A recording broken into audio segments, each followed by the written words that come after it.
Any attempt to restrict drinking and driving here is viewed by some as downright undemocratic. It's kind of getting common is when a fella can't put in a hard day's work, put in 11, 12 hours a day, and then get in your truck and at least drink 1 or 2 beers. They're making it laws where you can't drink when you want to.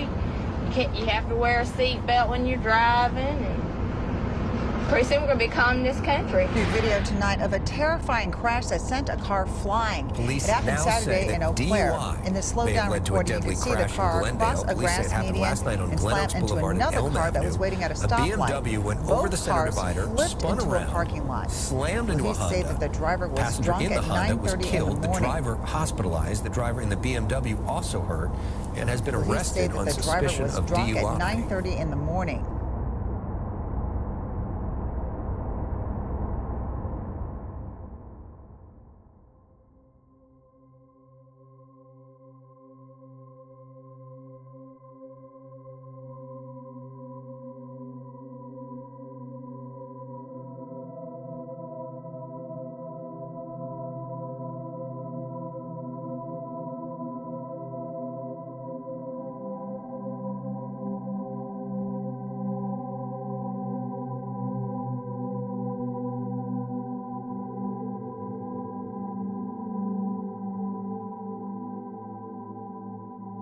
So it was the summer between 8th and 9th grade, and I had gone to a friend's house for the evening, and my parents came to pick us up.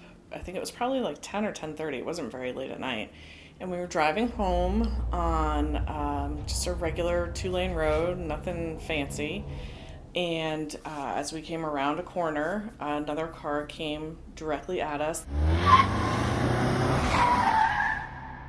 They crossed the divided line and ended up going underneath our car, despite the fact that my dad had swerved all the way to the side of the road and we were in the shoulder. My dad was not wearing a seatbelt, and he was thrown forward and bent the steering wheel with his head. And that bounced back off that and cracked my mom's sternum because she was in the passenger seat. And then myself and my friend were in the back seat, and we were both wearing our seatbelts, but we were definitely thrown around by it. And we checked out at the hospital. Everybody was okay for the most part. The driver in the other car was 100% okay because he had like a blood alcohol level of like 2.0 or some ridiculous thing like that. My name's Luke Ryan. I'm an EMT. I've been in EMS for the last about 7 years. Started in private transfers from nursing homes, and then moved on to 911 systems for municipalities, for various towns in the local area, providing 24-hour service for the cities. So we responded to a call approximately 12 a.m. It was a intoxicated driver, male driver patient, who had crashed into almost a house. There was a two new parents that just had a newborn baby, and he crashed his truck about 2 feet from where the baby's crib would have been. Luckily, there was a tree in the way, so the baby was unaffected. He was bruised up but uninjured medically, clearly under the influence. We could smell an odor of alcohol in his breath. He had no trauma, no head, neck, back pain, so he was self-extricated. At that point, police did an evaluation and determined that he was under the influence. As a precaution, we transported him to a local hospital, where at that point he would be issued a summons for the DUI.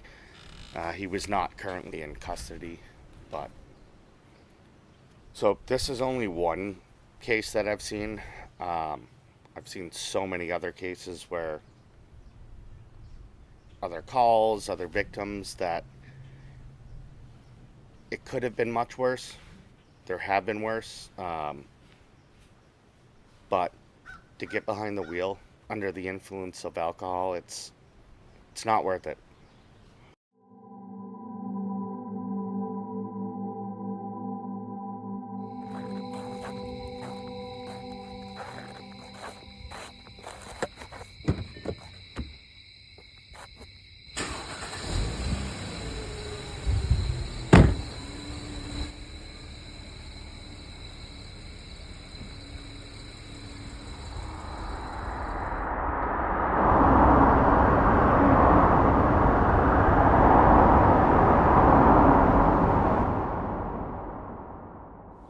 I kind of took a moment to figure out what was important to me after that, and felt that drunk driving was probably not the smartest decision that a person could make. We had also had a girl in my school whose dad and brother were killed by a drunk driver later that year. They were coming home from a soccer game, and again, it was like midday, and this drunk driver had just plowed across the road and smashed into their car and killed her dad and brother. And it kind of brought the fact to me that you are in control of your own actions and you can make your own decisions.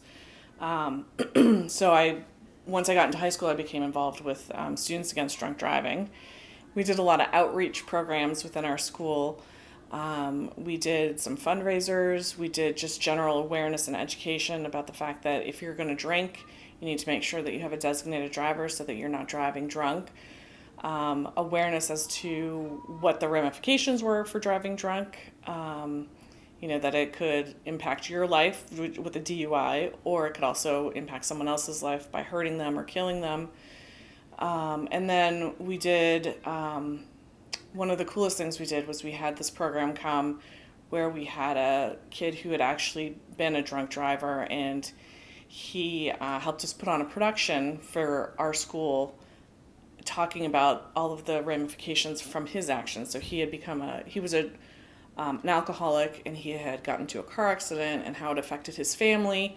And we put on a play that kind of showed everybody some of the things that he had been through and how it hurt his family and his friends and his community. Hi, I'm Officer Taylor. I work for the Cohasset Police Department. I'm the school resource officer. I've been on Cohasset for approximately 12 years now. I've been in the schools about 7.5 years. I love doing what I do. And I'm here to talk about an important topic, which is drunk driving. I've been asked to tell a story of a call or an experience that I've been on involving drunk driving. And one that comes to mind, it was a younger male, early 20s. He had been drinking that night. And he was speeding, which drunk driving and drinking can obviously impair your decision making as well as your driving. And this person had left the road. He lost control of his vehicle, went up on a rock, went up over it, tipped the car over on its roof, and it was pretty much crushed from the roof down to the doors. Luckily, the driver was okay, but it was one of the worst accidents that I had seen in my career, and it was due to drunk driving. So we see a lot of bad accidents in Cohasset. If you live in Cohasset, you know the roads are not really built for speed. They're very windy. And they're kind of short, the back roads, not well lit. So you add drinking to those types of roads, it's not a good mix. So unfortunately, we do see a lot of bad accidents in town. But we try and do our best to get the word out there, with Ubers now and Lyft and cabs and all these different types of options. It should be easy to say no to driving drunk.